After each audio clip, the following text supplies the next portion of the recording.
Naimbag nga sa kakalyan. It's a sunny day dito'y siyudad tayo iti Baguio. Nagmayat iti panagmursiit dito'y init. Kaslawan iti nupnup nga umay madamdama malam. The sky is so clear, klaro iti tangatang nga mayat iti tatayaban iti bilit, and it's just like another perfect nga day nga mayat nga agpasyaran. Nga mamu tayo nga adat ya gururay iti nasyon tayo nga iti panagumay iti maysa nga napnap karkaro iti banda iti north. I am just reminded iti Bible. Iti tiyempo ni Jeremiah. Iti tiyempo ako na ni Jeremiah dagiti tattao nga masapol agbabawi kayo. Dapat isuna imbaw ni ti Dios isuna iti Israel. Nga kunan nga agbabawi kayo iti basoyo. Just like iti doktor nga inbaga na iti diagnostic na sitwasyon iti Israel, kunan ni Jeremiah. Hanyong iti take that for granted. Kapusta imbaw nakti Apo nga itud kara kayo iti warning. Nga agbabawi kayo iti basol iti tanuhan dadaglan na kayo. And ididinungog dagiti tattao di ay kalokwan na tayo bagbagam. Iti nasakit ijay dagiti leaders, dagiti spiritual leaders, dagiti kuna tayong dagiti priest. Tayo sumati ada idi nga iso ti dinutukan ni Apo mangisuro kumakanya dati saw ti Apo mangi asidik kanya da iti kinagpaiso iti Dios. Kuna da kedi hanyo kadi kapatpatsin ni Jeremiah kalokwan da ita. Anya ti kung kuna nga ukum awan ka ti ukum natal na di biag mo mayat ka. Ituloy ka di hangag paiso di bagbaga ni Jeremiah. Di kuna nga ukum natal na ka di ti biag tayo. It was present ni Jeremiah chapter 6 verse 13 nga na iti 14. Then nagjump kayo Jeremiah chapter 8 verse 10 to 11. Nagdagsun di statement nga di ay kapusta ko na ni Jeremiah, ibagbaga na gusto nga estado da, and yet these people are saying, haan, agpaiso di, kalukwan na di bagbaga ni Jeremiah. This, dagiti nga spiritual leaders, nagbalindamutan nga false teachers. Itatang nga panawan, hanga na idumduma di ay.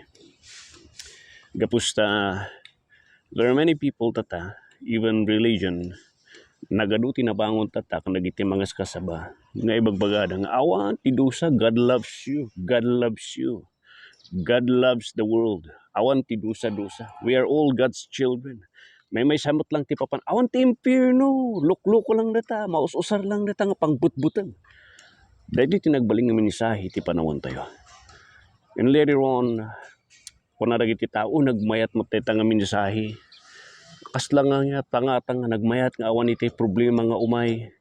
Nayaw-awanan di pinakaminsahin ni Jeremiah nga adat taguluray nga ukum para kanyada. Actually, uray ni Ezekiel, it happened kanya na di Ezekiel chapter 13 verse 10 to 11.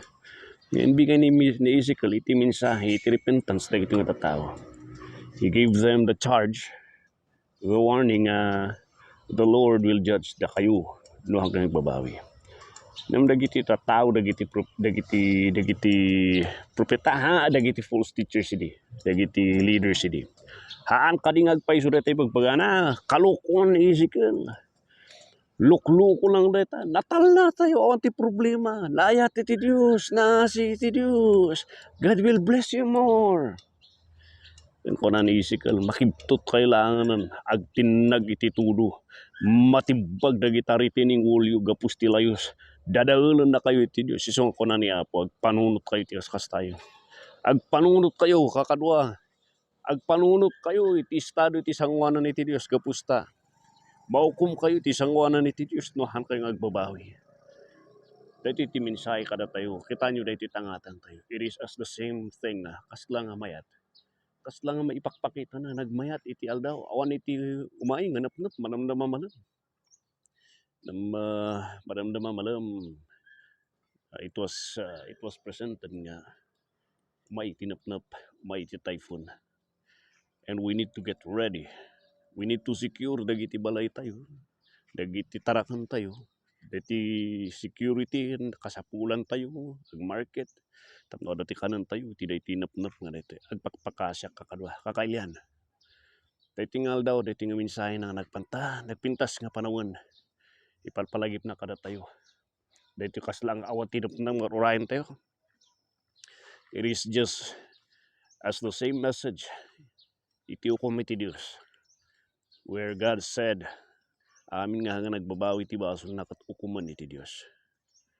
And kuna iti aduhaan, naayat ti Diyos, mayat kadi, hamupat patsindagita nga mga kasama, kaslat, mangbutbuteng dalaeng isutiras kastada. Listen, if there is no hell nga agururay ti kararuam, malpas ti biyag mo ti daga. Would you think God the Father kan uray ni Kristo Jesus ket kayat na nga ited ken ipalubos na ni Jesu Kristo nga matay ti krus ti Kalbaryo. And on the side ni Jesu Kristo, would you think kayat ni Jesu Kristo nga matay di krus ti Kalbaryo? Nawan matlang iti dusa nga agururay kada kayo. Agpanunot ka kapsat. Agpanunot ka. Because di kunam nga mayat, makiptut ka langanan.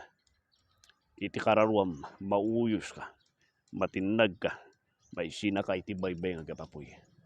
So agpakpakasya ka na kayo. Dito nga first nga typhoon nga aglanding manan, dito yan tayo.